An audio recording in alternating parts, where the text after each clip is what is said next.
అందరికీ నమస్తే, welcome to our channel. ముందుగా ప్రతి ఒక్కరికి కూడా స్వాతంత్ర దినోత్సవ శుభాకాంక్షలు అండి.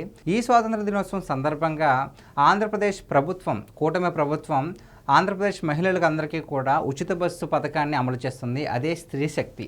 సో ఈ స్త్రీ శక్తిని అమలు చేసి ప్రతి ఒక్క మహిళకి కూడా రాష్ట్రంలో ఎక్కడికైనా సరే ఫ్రీగా ప్రయాణించడానికి వెసులుబాటు అయితే కల్పించింది. సో దీంతో ఆంధ్రప్రదేశ్లో ఉన్న ప్రతి ఒక్క మహిళలు కూడా చాలా ఆనందాన్ని వ్యక్తం చేస్తున్నారు. ఎందుకంటే ప్రయాణం చేసేది కేవలం ఊర్లకు మాత్రమే కాదు కదా, 10 రోజులకి 20 రోజులకి వెళ్ళి ఊర్లకు మాత్రమే కాదు, డైలీ పని చేయడానికి వెళ్తారు. చాలామంది సామాన్యులు పని చేసుకోవడానికి వెళ్తారు, అలాగే చిన్న చిన్న ఫ్యాక్టరీలు వర్క్ చేసుకోవడానికి వెళ్తారు, చదువుకోవడానికి వెళ్తుంటారు, హాస్టల్స్కి వెళ్తుంటారు. ఇలా ప్రయాణం చేస్తున్న ప్రతి మహిళకి కూడా డైలీ వేజెస్, డైలీ ఖర్చు అవుద్ది, ట్రాన్స్పోర్ట్కి ఎంత ఖర్చు అవుద్ది కదా.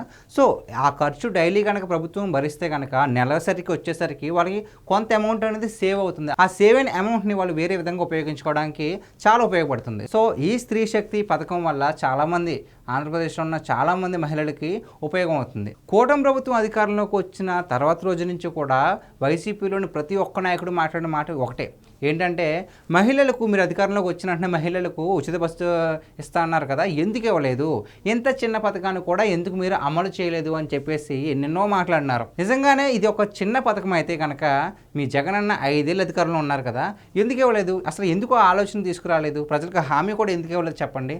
ఎందుకంటే ఇది చిన్న హామీ కాదు, చాలా పెద్ద హామీ, చాలా లెక్కలు ఉంటాయి దీంట్లో. అంటే ఇప్పుడు ప్రభుత్వానికి ఆదాయం వస్తుంది కదండి ఆర్టీసీ వల్ల, డైలీ బస్సుల వల్ల.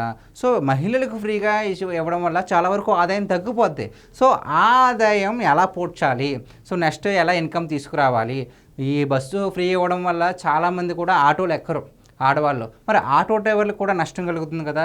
సో వాళ్ళకి ఏ విధంగా నష్టాన్ని చేకూర్చాలి, నష్టాన్ని పోడ్చాలి, నష్టం లేకుండా ఏ విధంగా చేయాలి, ఇవన్నీ లెక్కలేయడానికి మొత్తం సర్వే చేసి ఆల్రెడీ అమలైనవి కదా.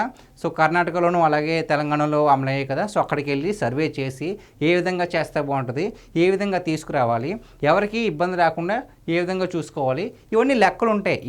వీటన్నిటిని లెక్కలు వేయడానికి మాత్రమే కూటమి ప్రభుత్వం అధికారంలోకి వచ్చిన 14 నెలల తర్వాత స్త్రీ శక్తి పథకాన్ని ఇచ్చిన మాట ప్రకారం, మీకులాగా మీ జగనన్నలాగా ఇచ్చిన హామీలను గాలి కుదిలేకుండా ఇచ్చిన మాట ప్రకారం కాస్త లేట్ అయినా ఆంధ్రప్రదేశ్లో ఉన్న ప్రతి ఒక్క స్త్రీ కూడా ఉచిత బస్సు ప్రయాణం చేసేలాగా ఇప్పుడు ఈరోజు వెసులుబాటు కల్పించారు.